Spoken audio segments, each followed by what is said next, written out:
I'm Sydney Bowles, and welcome to another episode of our Community Update, where we talk with folks in the community about important updates. I'm joined today by some folks involved in a really exciting development at one of our parks in town. Overlook Park is about to get a big makeover with some assistance from some federal dollars. So, I'm joined today to talk about it. We're here with Brendan Egan and Kelly Lehman, Director and Assistant Director of the Parks and Recreation Department. Thank you both for being here. Thanks for having us. Thanks for having us. So, Brendan, we'll start with you. Describe Overlook Park as it is today, the good, the bad, and the ugly. There's some good. So Overlook Park is the former home of our recreation maintenance team.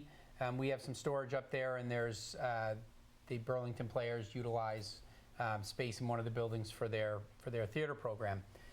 It's a former Nike missile site. We believe it was the radar location and kind of like the military recreation mess hall area of for the Nike missile program in this area. And it is I don't know if sprawling hillside is the way to describe it, but a hillside recreation area. There is some walking trails that lead into conservation area. There's a playground. Behind our old maintenance garage was our storage yard for limbs and grass and leaves that we collect in the parks and in the fall and the spring during cleanups, and was a storage area for some equipment. So it's kind of a mixed bag right now, and has an old basketball court as well, 2 old basketball courts. So it's kind of like a mix of passive recreation, some active recreation, and some maintenance facility. Kelly, it seems like this is in a part of town that doesn't necessarily have a ton of other park options, is that right? Yes, so we are excited to be able to bring that opportunity to that side of town where there isn't a ton of open green space and walking trails. So we are just excited about that. Yeah, so this has been in the works for a while. The Parks and Recreation Department always has a lot going on. So why was this park high on your priority list? Was there anything about it that was particularly that you were excited to work on? Or is it just the area that it was in? I think it kind of played twofold. First is with our maintenance garage moving to Great Meadow as part of the DPW buildings. It left a kind of vacant spot up there, and it does provide access for the community as a whole to really great trail systems, not only within Overlook Park, but also connecting to the conservation area, which I think is 37 acres, give or take, that abuts the property as well. If you actually traverse up to the top of the hill there's a great view of Boston, as long as there aren't a bunch of leaves in the way, but it's a beautiful overlook, and it's something that's sort of a hidden gem because before the renovation, we kind of discouraged people from going up to up to the overlook and going onto the site other than for maybe some plays or local families going to visit the playground or whatnot. But we're really hoping that the community embraces the trails and the accessible nature of the trails and the playground that are going up there, and just provide an open space for people to kind of passively recreate. Yeah, so it sounds like there's a lot of opportunity to make this park really shine. Yeah, I was just going to say the opportunity to develop basically a park from, I don't want to say a blank canvas, but from a blank canvas, I think is every park and recreation professional's dream. Yeah. Leslie Knope dreamed of it the whole show, right? Turning the pit into a park. So no, it's a great opportunity. I think that, so town meeting in May, Yep. approved $2.3 million to fund the park. And when that was passed, the framing was, we need to fund the entire park. This is what it's going to cost, but we hope we're going to get $1 million sort of to recuperate some of that expense. And you have. So talk about that grant, talk about what it allows you to do, how you framed that grant, anything about that process. Sure. Well, Kelly was really responsible for, the grant process. We had conversations 2 or 3 years ago, maybe a little longer, longer than that, when we first started talking about a new garage, a new space for our Parks and Recreation Maintenance Division. And we started talking then about a land and water conservation, and it's not a crazy idea at all. Burlington getting funding for those type of programs doesn't happen a lot. So, Kelly kept us on pace, and, there's lots of discussions on, how we can make this grant, the application really work for us. And I think Kelly did a tremendous job with that, so I give her all the credit for that. So that planning started happening a long time ago, and then the grant, I think Kelly can speak more to that with the direct hands-on. Sure. So we received a land and water conservation grant from the federal government. What I think kind of set our project apart was a couple things. One, that we were abutting conservation land. So we're looking at approximately 40 acres of passive recreation and conservation opportunities for the community as a whole. And looking at the footprint of Burlington, looking at the green space that remains, I think that was an important piece that played into it for us, at least.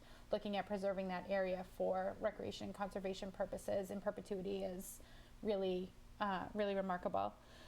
Secondly, I think that the accessibility piece, where we are providing accessible trails and access for people who may not be able to traverse a mountain or a hill and kind of get to the top to be able to do that, and really trying to be very mindful and thoughtful about the accessibility pieces that we're adding into that facility, so that people of all ages and abilities are able to kind of embrace the natural area that is really quite beautiful when you sit and look at it. Yeah, let's talk more about that. This is really something that's been core to the department's work for a while now. So talk about, as you're envisioning this future Overlook Park, talk about the accessibility features. Well, I'll start, but Kelly can pick right up. It was one of the main points of the application, and our department has taken on that mission of making everything in Burlington more accessible. Whenever we're upgrading a park, whenever we're putting something new in, is making it as accessible as possible. And I think we had a wonderful opportunity with this grant to do that at Overlook Park, to make a trail that will not be paved, but will be stone dust up through the woods, fully accessible all the way to the top of the hill.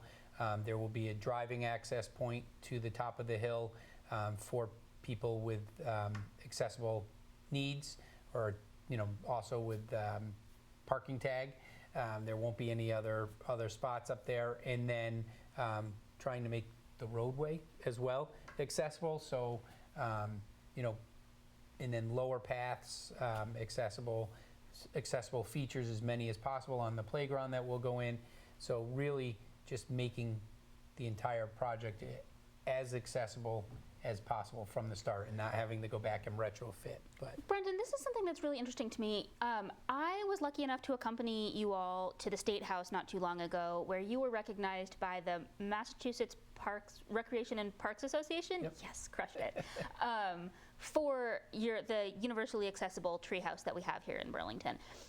And one thing that I took away from that conversation was something that Leah Devereaux said. This is a community member. She lives in Bedford, but really appreciated the work of the department in creating space for her husband to use outdoor spaces when he was using a wheelchair.